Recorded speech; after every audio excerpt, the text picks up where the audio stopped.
Tonight at the Rainwater Conference Center at 7 o'clock, there will be a forum concerning the candidates running for public offices here in our area in the state of Georgia. I have been to a couple of forums and performed a couple of interviews with candidates, especially for the Lowndes County Sheriff's Department. But I have not heard whether Sheriff Bryan or candidate Yeager in a public forum be asked a question from the general public as to why Valdosta and Lowndes County are leading the state of Georgia in jail deaths. We realize that there are between 700 and 800 people in the Lowndes County jail. Yet, Fulton County also have jails. So the question remains, and every citizen should ask the question, why is Valdosta and Lowndes County leading the state of Georgia in jail death for whatever reason? I was just told that Part A or a pod in the jail is unlivable and that no human being should be in it. I'm not sure. I'm going to share those words with you from an inmate who was incarcerated out there and know the truth. But don't take my word for it. I'm going to put it so you can hear his words. So as we watch these debates, why is it that the general public cannot stand up behind a mic and just ask the candidates these questions? Why is it that it seems like the forums and debates are so controlled until they serve no useful purpose? So tonight, we will watch and see if any pointed questions about the 30 jail deaths, 10 or more suicides, when they're supposed to be protected by law enforcement. Nobody should be able to put a sheet around their necks and kill themselves while incarcerated in the Valdosta and Lowndes County jail. Now, we know that we have a lot of churches here in town. We have rabbis, we have imams, we have Christian, Muslim, Jews, Hindu, and others. But nobody seems to ask a question about the inhumane living conditions. In fact, we don't hear that much about even the victims of crime. On our news media outlets, we hear people talk about somebody broke into a convenience store, etc., and he was sentenced to this or he was sentenced to that. But when it comes down to trying to rehabilitate, trying to educate, trying to show some humanity to man, we seem to be lost in the cosmos. And so I'm going to continue to do what I do, and that is to keep you informed, regardless of what comes or goes. We want you fully informed. Nobody should have to be in question under our form of government. Over in Brooks County, public meetings and the information that should be distributed to the general public are hush-hush. Much of news here in Valdosta, Metro City, go unreported. Don't take my word for it. Call John Quarterman. Call candidate Gretchen and others who really care about what goes on in our community. Ask them what's going on.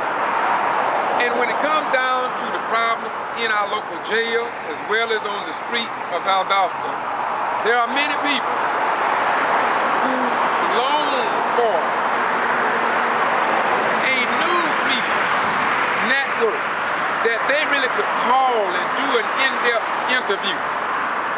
People would love to write letters to the editor and tell how they feel and give their viewpoint. But it seems as if though, and it's not just me, please don't understand, I just retired here in '91. This was going on long before I got here. But what I'm concerned about now is that at some point in South Georgia, things must change.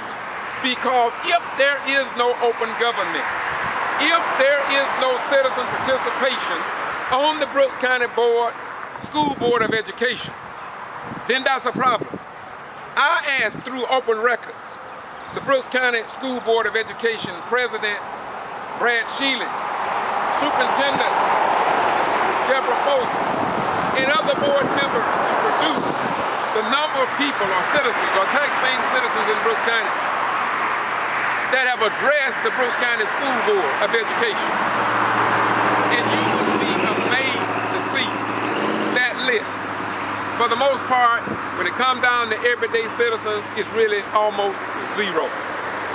So what is being done, and why is it that citizens don't have a right to address their elected officials in Brooks County, Lowndes County, and in other areas here in South Georgia? It is as if though we can fight for foreigners' rights, but ours are being taken away from us, while we placate, duplicate, and imitate the life of Jesus, the life of Muhammad, the life of Moses, the life of Buddha, etc., etc., etc.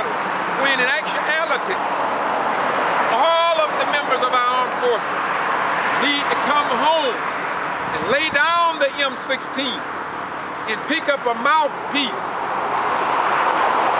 and get rid of fear so we can make changes here in the homeland of the United States of America. And so I want to say to you, we must at some point understand that human life should be important to all of us, and those who run for public office should be asked the pertinent questions that will help us to move forward here in South Georgia and North Florida.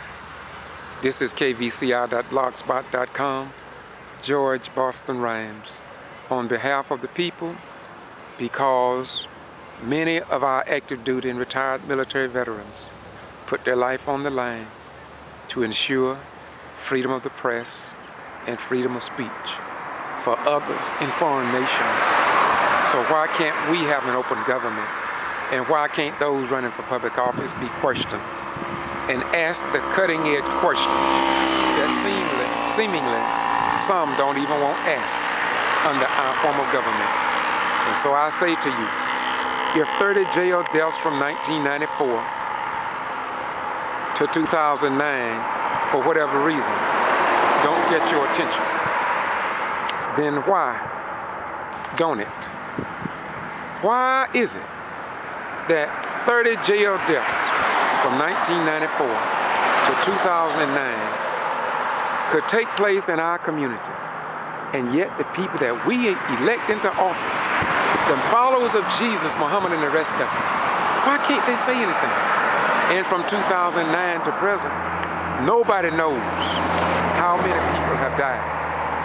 I think every citizen should be concerned, not just on paper, but in the world that we live.